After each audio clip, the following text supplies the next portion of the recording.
Hey, welcome back to the 5-Minute Strategist. Today I've got a question for you. Would you rather I sent you 1,000,000 hot leads right now, or that I shared your website with a hacker? If you're like most people, you've chosen the former. You're a business owner, you know that leads mean sales, which means money. And so that's what we tend to focus on. The reality is, though, that both of those options are likely to create the same result. A hacker's going to take your website down, and 1,000,000 fresh leads all hitting your little opt-in page at the same time is also going to crash your website. When I ask people about whether or not they have a contingency plan, a lot of the time I hear about them not wanting to have a negative focus, because we tend to think about risk only in terms of bad stuff. So you know that expression, what if it all goes wrong? Well, what if it all goes right? Yes, what if it all goes right? You have to think about both parts of that equation in your business all the time.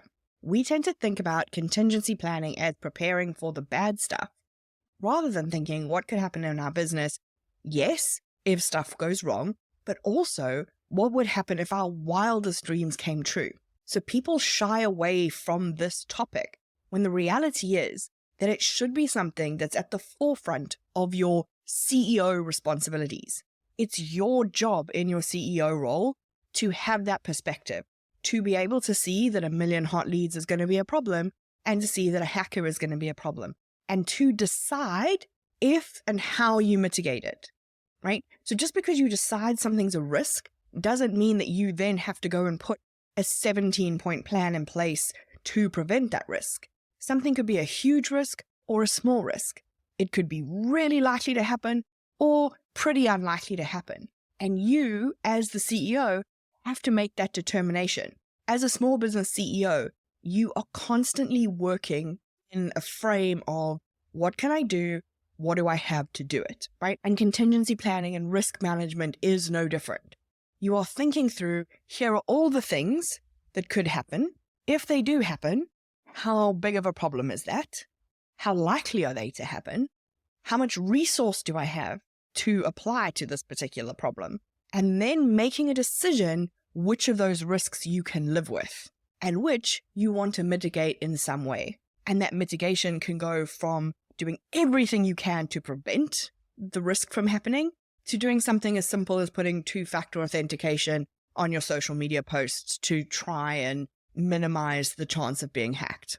But it's a decision that you need to make. And if you're choosing to ignore it, that's still a decision, right? You are choosing to acknowledge that all of this risk exists in your business and in the environment that it operates in, and you are choosing to ignore it. So when that next crisis comes around the corner, could have been caused by something great or something terrible, but when that next crisis comes around the corner and you're kicking yourself because you weren't prepared for it, you have only yourself to blame. So take a moment, scribble down on a piece of paper the 5 things you're the most worried about right now, the things that are keeping you up at night.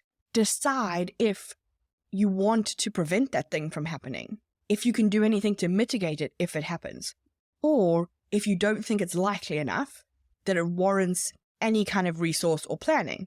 Simply going through this process is going to already help you wipe certain of those 3 a.m. worries out of your brain, because you've at least sat down and thought about, do I need to be worried about this?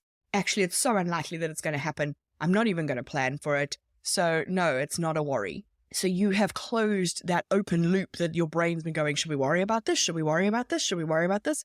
You've said to your brain, no. So at least 3 a.m. should be more peaceful if you do nothing else. And the ones where you've gone, hey, we need to do something about this, you don't have to be the person who does something about it. You can ask your team for help. You can ask them, if this happens, what should we do? You can ask them how likely they think it is to happen. You can ask them what we could do to prevent it from happening. When you are running a business that supports your life and potentially your team members, it's no longer responsible for you to just hope it doesn't happen. You need to be thinking about risk as part of your strategy and making those executive level decisions around what you're prepared to accept as a risk and what you're not prepared to accept. So how have you factored risk and contingency planning into your strategy?